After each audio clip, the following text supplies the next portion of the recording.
Youssef, you are the son of Sheikh Hassan Youssef, one of the founding members of Hamas. I know about your story because I read your book here called The Son of Hamas in 2010. Absolutely inspirational book, and your story is incredible. Also, there's been a documentary made about your life called The Green Prince. Can you share with us how it all started? You were born in the West Bank in 1977. What was your life like growing up back then? Well, first of all, thank you. I was born as a son of a Hamas leader. That was by birth, not by choice. In the Palestinian territories, in the jungle of Palestinian faction chaos. You know, there was no order, there was no constitution, no government at that time. And people were full of hatred, you know, they wanted to blame somebody on their misery, which was basically the outcome of the Arab world's misleading leadership that led Palestinians from disaster to a disaster. And the Palestinians or the victims of this conflict within the territories thought that Israel was their problem. They did not see that Yasser Arafat in Tunisia, you know, profiting from the conflict, was actually their enemy. They did not see that other Arab leaderships who did not want to reconcile with Israel and recognize Israel as an existing regime and coexist and live with Israel were responsible for the misery of the Palestinian people. They still don't see this. And I was part of this delusion, you know, that Israel was the cause for our misery and suffering. So we grew up, you know, buying hatred and projecting hatred. Eventually, and the story is long, you know, how I came to a place where I saw a higher truth. And I disagreed with the majority of the Palestinian people, which came at very high personal expense. And I choose to stay an honest witness for my own truth. I'm not promoting for Israel. I'm not speaking on behalf of Israel. I'm not an advocate of any crowd or nation or party. It just my sense of responsibility towards, first of all, my people, the ones who have not experienced what I experienced within Hamas leadership, within the Palestinian organizations. I was very close to the leaderships of most Palestinian leaderships, including Marwan Barghouti or Yasser Arafat, my father, Hamas leadership in Gaza, even Hamas leadership in Damascus at that time.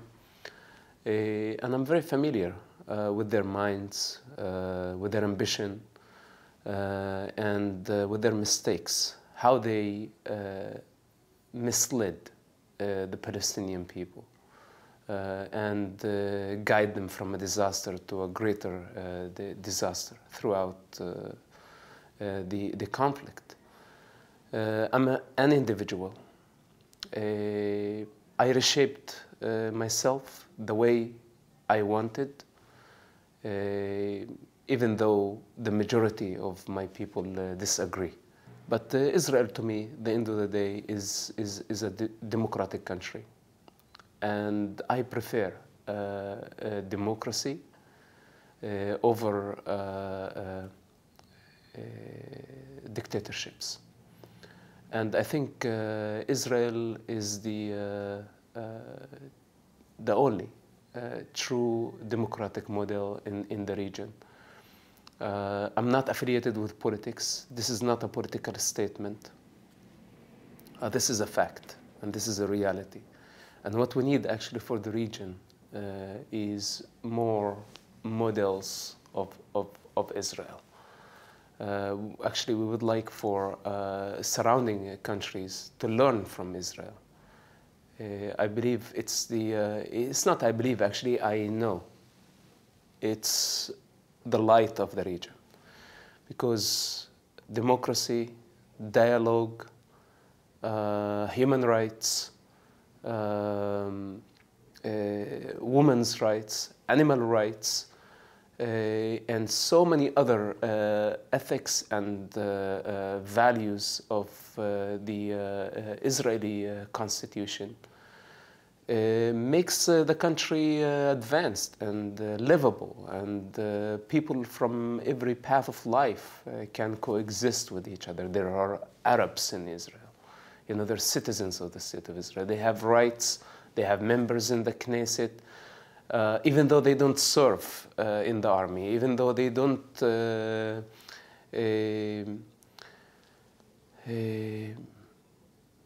do all the duties that other citizens do in the country, they still have rights like any other citizen in the country. And this is remarkable. Where are the Jews of the Arab countries? You know? Well, there are mosques, and actually Israel, within its own capital, Jerusalem, does not interfere with the Muslim sites. They're run by Muslim regimes. Like the Jordanians are responsible for the Islamic sites and mosques, and Israel does not interfere and give them absolute freedom to worship, even though they take advantage and they do violence.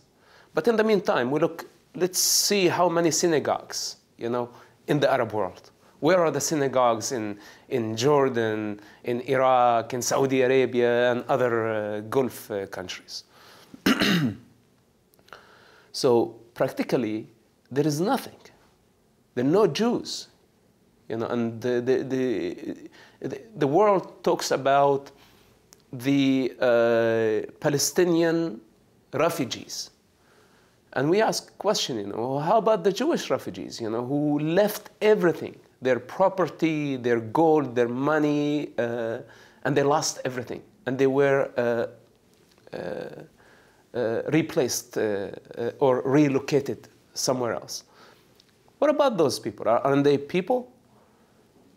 So there is definitely a double standard in the way we are discussing the reality of the Middle East. Absolutely. But how did you come to this mindset? Because that is an extraordinary transformation. You know, you were and still are the son of one of the founding members of Hamas. You know Hamas inside out. You know the Palestinian leadership. You know how that you were your mind was poisoned to believe such a narrative. And now you have a completely different perspective. What was the trigger that actually transformed your mindset and saw the truth as you see it? It's by observation, you know. This is what science is all about. You know, we observe and we make sense of what we see. And there are facts. You cannot deny them. You know, of course, people in their political delusion, they can deny things, you know, and they can accuse Israel, and they can praise the predator, you know. The people can say whatever they want to say. I am responsible for my words, and I speak with the authority of my experience and first-hand observation of the reality, knowing Hamas leadership, knowing Palestinian Authority leadership, and knowing that they are the enemies of the Palestinian people. Israel cares for the Palestinian people more than their own leadership cares. You know, actually, Palestinian leaderships want Palestinian people to die. And that's a reality. It has been like this for so many years. There is no need for them if people don't die. And every now and then they start a war. So for me, you ask me what triggered that? It's an evolution. You know, it's like we grew up witnessing the first Palestinian Intifada. And during the first Palestinian Intifada, you know, I was next to a cemetery, and we witnessed death on a daily basis. And as children, we thought Israel was responsible for that. Not knowing the truth that Palestinian leaderships sent children, instead of going to schools, they forced them to go and confront with the IDF. And they sent suicide bombers, and they sent all type of individuals to commit terrorist attacks, killing civilians. Started by stabbing with a knife, with a gun, and eventually it became suicide bombing attacks with the name of nationalism. That by doing this, we're going to emancipate ourselves from what's so-called occupation. Now the question is, does any Palestinian leader really want the Palestinian conflict to end? If the conflict ends, they don't profit anymore. There is no need for them anymore. This is why they ask for impossible things, that they actually, there's no solution for their political ambition. There is no satisfaction. Nobody can satisfy them. And they know this truth. But by sending people to die, the world has to pay them off, you know. And this is the fuel for their endless cycle of violence. So now, observing such a reality and seeing, by the way, the vacuum and the gap between their lifestyle and the children of Gaza and the people of Gaza. On one hand, you know, they're full of corruption. They spend the public money that they collect by the name of the victims. They spend it, and the world knows how they spend it. Is it something like 65% of the residents of Gaza are living under the poverty line because of the totalitarian regime of Hamas in Gaza? Right, you know, it's like all the funds that come to Hamas in Gaza, they're invested in building tunnels, you know, and building a military wing, rather than bringing milk to the children of Gaza. Right now, you see, it's like the reality. This is how I observe it. I don't know how intelligence services see it. I don't know how the donors in the European Union see it. And I don't care how they see it. For me, I see Mahmoud Abbas cutting electricity from the Gaza Strip, cutting milk, medicine. And now the situation in Gaza Strip at the edge of another conflict. What I see, Mahmoud Abbas wants Hamas to attack Israel. So Israel will attack Hamas. As outcome, children will die. So this is the Palestinian leadership mentality. When they don't have money, when the United States cut funds or reduce the funds from Mahmoud Abbas, he would say, sacrifice a few hundred children in Gaza Strip so the world can outrage against Israel. You know, they will blame Hamas. Well, Hamas is a terrorist organization. You know, it's a terrorist organization on every country's list except Switzerland. Thank God, I don't know why. They will blame Hamas and they will blame Israel, and Mahmoud Abbas will raise billions of dollars out of this suffering. How he is going to spend it, I don't know. Gaza does not have electricity, does not have medicine. People are dying. Children are dying in hospitals because they don't have electricity in the hospital. They don't have medication. So the average person, you know, who don't know all dimensions of this conflict will look at Gazan children dying, and it's going to be just the exchange of a blame. You know, they just want anybody to blame. Israel is going to be the party to blame. Even though Israel will open its hospitals, even though Israel will ask civilians to evacuate, to get out from certain areas so they can come and deal with the tunnel problems, and Hamas will force civilians to stay. And in their ignorance, they will stay. Then there will be civilian casualties. Instead of blaming Israel, you need to blame the party that used civilians as human shields. So this will bring us again and again, like how many dimensions to this conflict and how it's played by infinite forces of existence. That does not even start with Mahmoud Abbas and Hamas. Mahmoud Abbas considered, the moderate Palestinian leader. His partner. He's a criminal.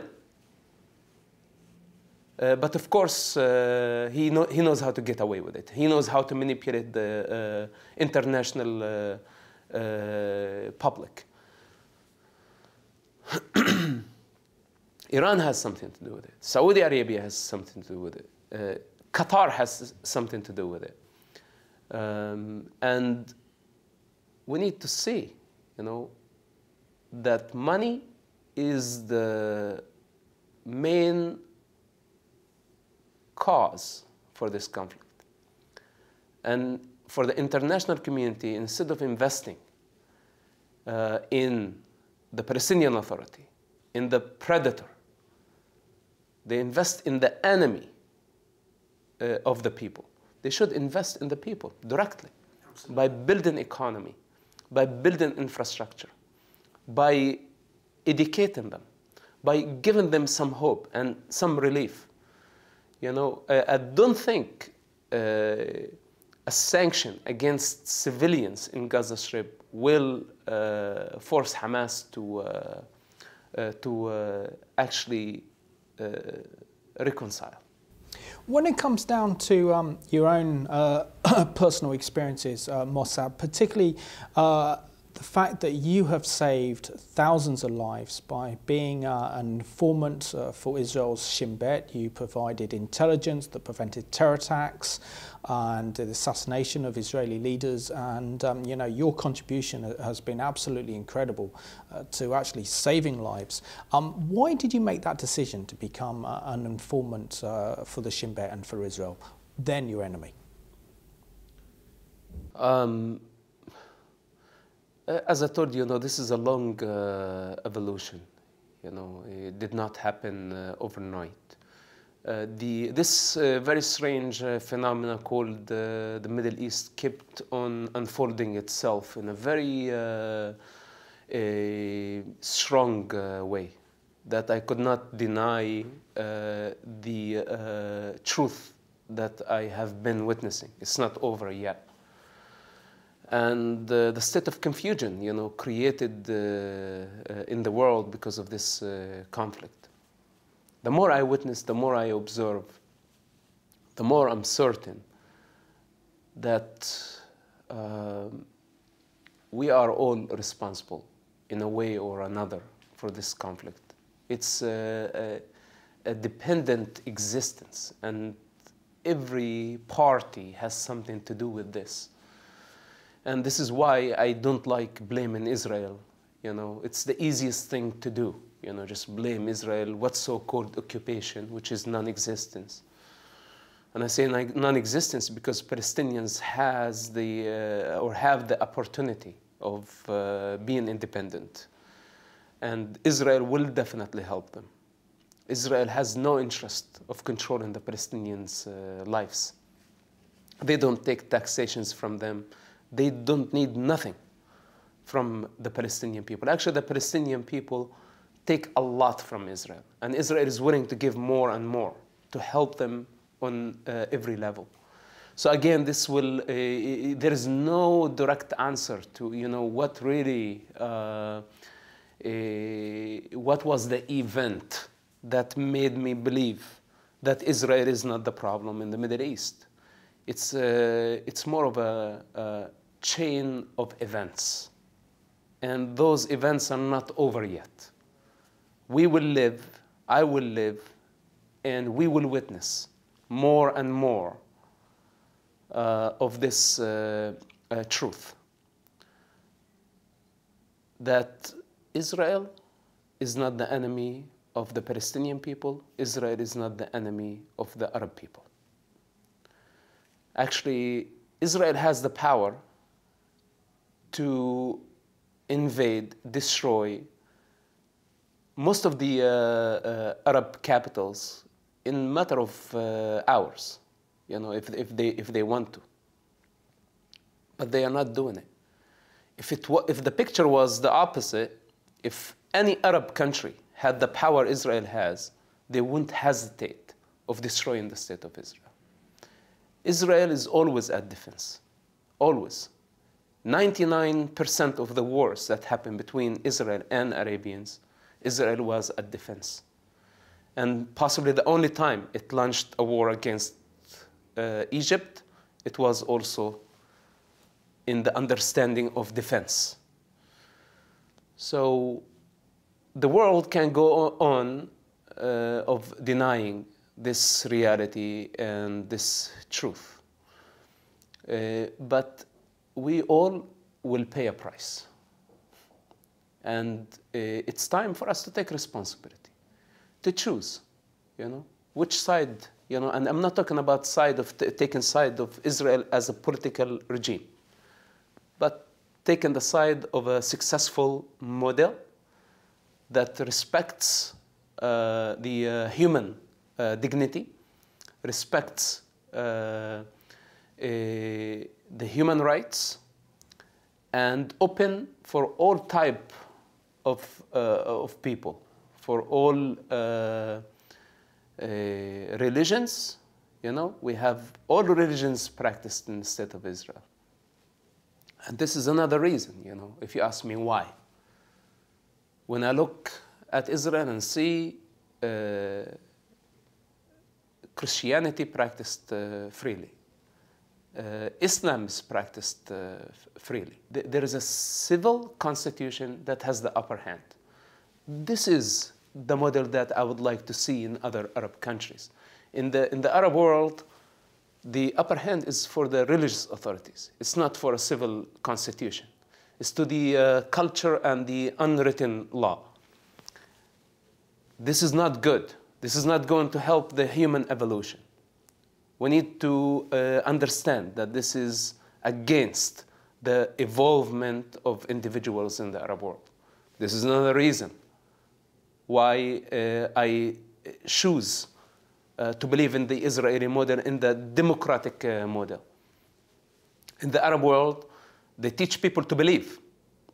In Israel, they follow the Western model of education. They teach people to doubt. And I like to teach people and the generations to doubt, not to believe.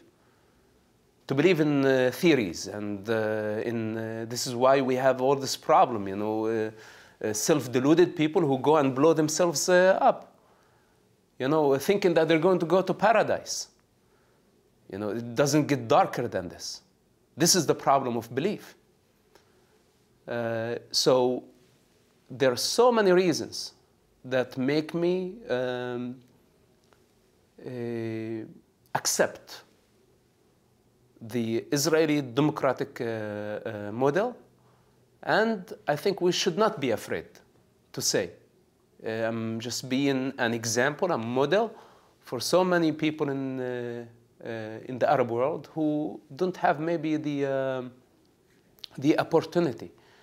And they have lots of things to lose if they say this truth, that no, we prefer democracy. But the moment they say Israel, they are going to be labeled as traitors. And nobody wants to be a traitor. For me, it was a choice I made. I knew that my people will consider me as a traitor. I knew that. And it's by choice. And I'm not afraid to be labeled as a traitor because I know what I am. And I don't need the validation of the majority of our people to come and tell me what you did was right or wrong.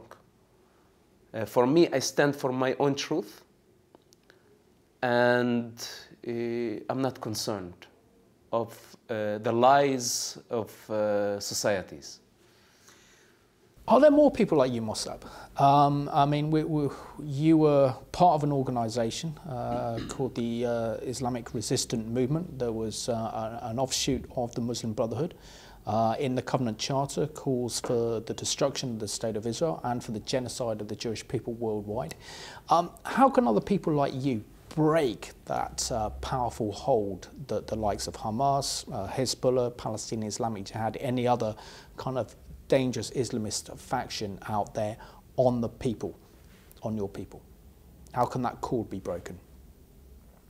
Well, you have to be willing to die first. You know, you'll have to have the courage to assassinate your ego, everything you learned, all your conditioning. You know, this is a universal problem. That's a human condition that we are facing. And that's why I said I don't take the side of Israel. You know, for me, I see the cosmic picture of where we at in our evolution. You know, have we conquered the human condition? You know, where some individuals are born in a certain environment and they're being conditioned to be sheep. And we are not sheep. You know, man is superior to sheep. Man has responsible towards sheep. You know, but the sheep thinks that the shepherd is their best friend. You know, but the shepherd is basically their worst enemy. He's giving them water and food, but eventually the final destination is the slaughterhouse. And this is the reality of the Middle East and the rest of the world. So now, in our evolution, we need people who have the courage to get out of their sheephood. And this is, it takes a lot. They don't have to copy me. But what we need people to understand and realize their individuality. That, you know, all of us have the potential to create our own reality and decide for ourselves, think for ourselves, and eventually go beyond thinking and beyond mind, beyond conditioning, period. You know, our potential is much higher than man. You know, and our potential is much higher than political and even scientific theories.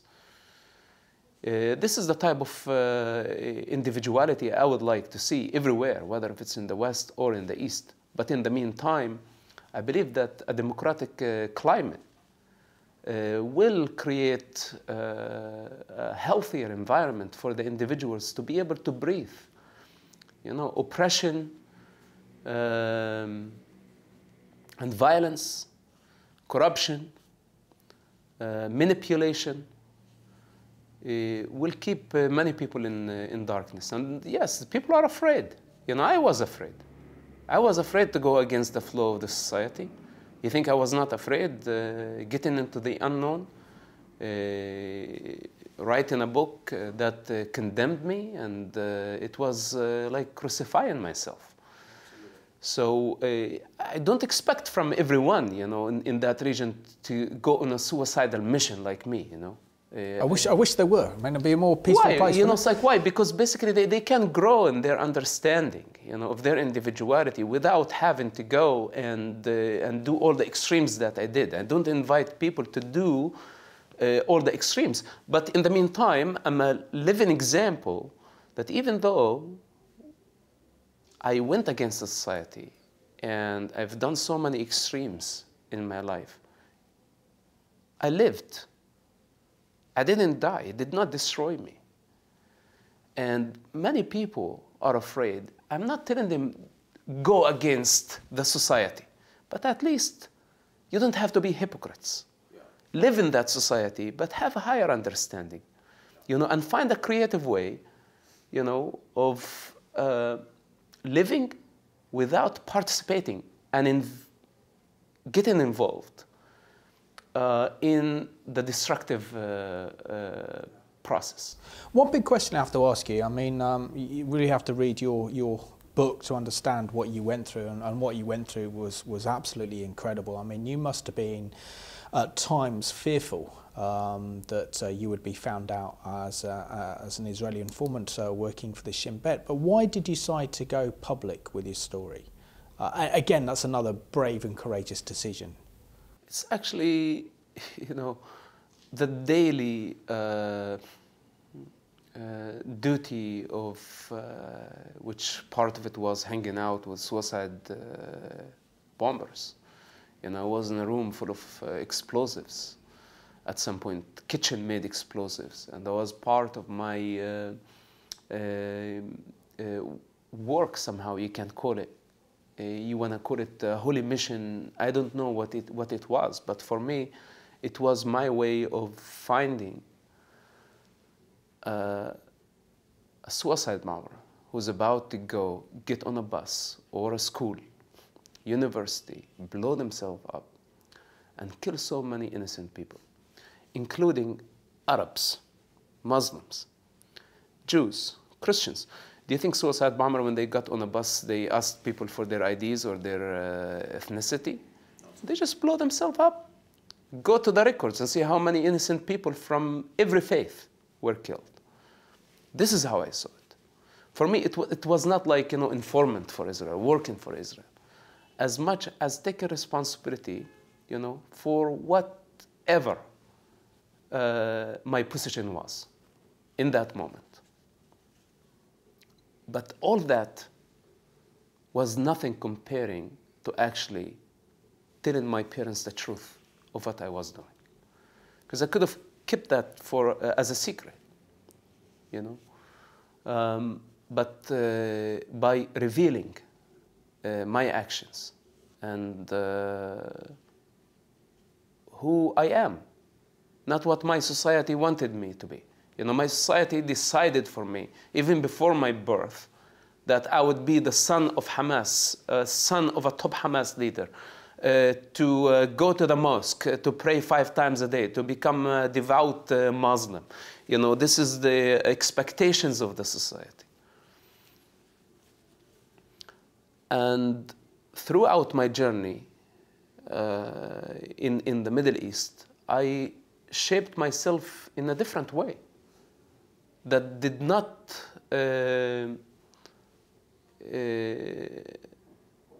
agree with the expectations of my parents, family, society, religion, even the God. Now, this is great to do such a thing, but to be honest about it and not to be afraid of who you truly are, and go out to the society and tell them, this is what I did, this is my individuality, I don't regret it, and I share it with you because I would like for you to see through my lenses. This does not guarantee that they will know my truth. I am the only one who is capable of knowing my own truth. This is the book, and revealing the events of my life in the form of human language that is two-dimensional, that cannot defend itself, is a shadow of truth. But I made it available for the individuals who are willing to transcend politics, to transcend culture, to transcend human mind, and see a higher truth of what's happening. It came from a place of love, place of responsibility. Nobody forced me to write the book. It was a suicidal mission. But again, projecting what I am in that book was much more dangerous, much more challenging than hanging out in a room full of explosives and suicide bombers. Can you explain why? Because basically, you know, it's a suicidal. You crucify yourself. You know, this is what crucifixion actually means. It's not only by killing your body. It's actually by having the will, the courage, and the strength to crucify your ego.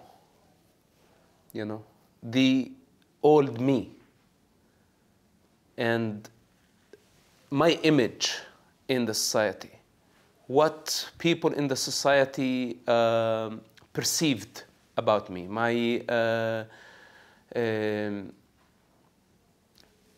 public image. It's non-existence, but this is how we get along in every society. You know, we create a certain image for ourselves, and we become that image. Mossab, can you share with us your unique friendship? Is it with Ronen, who you work with within the Shin Bet, and the close bond of friendship that you had with him, or still have with him? Gonen Ben Ishaq was one of my handlers in the Israeli intelligence, and the man came to witness at my hearing in San Diego when the American government wanted to deport me. They did not believe my narrative. They used the book against me, and that's why I told you it was crucifixion. And they wanted to deport me back to the territories, or maybe some other dangerous location. And Gonen came out to witness at my hearing and tell the truth of what I did for 10 years for humanity, you know. And practically, he saved my life. So if you want to call it friendship, it's up to you. You know, for me, this is a man who got out of his comfort and also went against the flow of his society, against the protocols of the Israeli intelligence, to do what he thought was right. And to me, this is a very high level of responsibility, and a very high level of consciousness, and you have to be fully aware of the circumstances and consequences of such a move. You know, when an intelligence service comes to you and say, you cannot do it, it's against the protocol. If you go to the court to witness for this man and confirm what he's saying, this is against the national security of the state of Israel. And if you go, you will be responsible for that. It's a direct threat. And regardless of that, he came to the court not concerned of the consequences. For me, this is a beautiful example, not only because he witnessed at my hearing. By the way, when he got to the court, the government dropped their case. He did not even have to say anything in the court. But I saw beauty in that. I saw strength. I saw individuality. You know, that I'm not the only one who's going against the flow of a society, of the agreeable. There is also other person on the other side. And there are, you know, throughout the journey now, it's like I see so many individuals in every society that they're going against the flow of the society, against the establishment. Not rebels. I don't like rebels. You know, I don't like the destructive mentality of just hating establishment, hating society. That's not my style. I'm talking about individuals who understand the dynamics of this process, they respect it, and they come up with some creative way to show strength and pure individuality. Can I ask you what you think of the current developments taking place with Hamas? And Khalid Marshall, the leader of Hamas, had a meeting with Mahmoud Abbas, and they've already had an agreement of national unity. It was signed back in November 2017, and now they are working together to oppose President Donald Trump's peace plan. What are your thoughts on this? You know, again, as I told you, they're just two faces of the same coin. You know, one of them knows how to play on a global level. The other one knows how to play on a local level. And both of them are just opposites that they serve the same cause.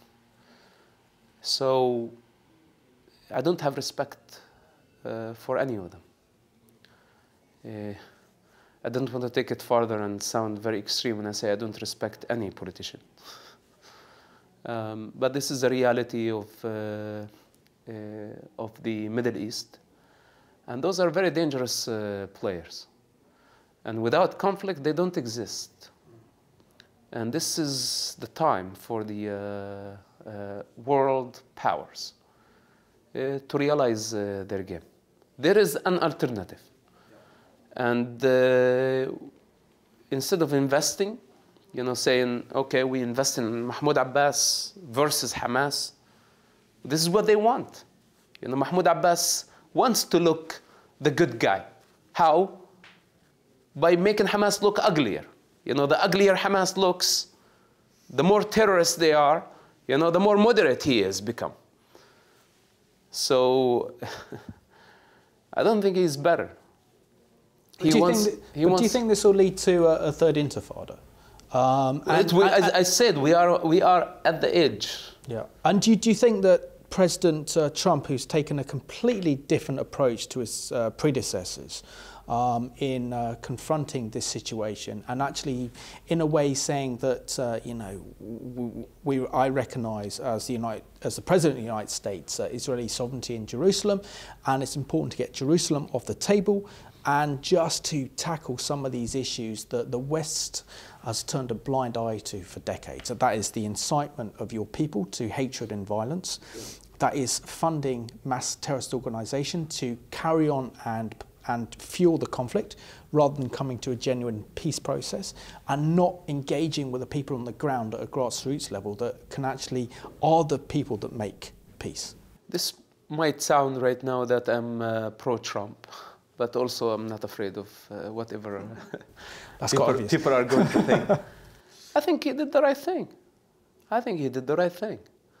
Because Mahmoud Abbas and the Palestinian leaderships, they just find impossibilities. And they try to convince everyone that they are possible. Like, for example, Jerusalem is one of them. The reality on the ground that Jerusalem is the capital of the state of Israel. It has been. And this is the reality on the ground. The fact that the American embassy is in Tel Aviv does not make Jerusalem, if you go there, you're going to see that the establishment, the authority on the ground is Israeli authority, with the majority of Jewish people in the city. Now, Palestinians want to reverse time, maybe in some Hollywood fiction, maybe we can reverse time and travel back in time. But in reality, we cannot travel back in time. I think we need to accept the reality on the ground. And this is the easiest way towards peace. But Palestinian leaderships want the impossible. Why? Because they want the conflict to continue. The American current administration want basically to get them out of this endless game. Come back to reality. And instead of living out in your idealism, out there far, far away, come back here and see the reality on the ground. It is the capital of the state of Israel. So once you take the card off the table, which basically living in falsehood and living in false hopes and giving public false hopes that, we are not going to be happy, live freely without Jerusalem as a capital. Really? Is this, is this the biggest concern of the Gaza children? They need medicine, they need food, they need education, they need infrastructure, they need freedom. They don't need stones and just like another territory, you know. It's like Jerusalem cannot guarantee the happiness of the Palestinian people or their freedom. So this lie has to come to an end.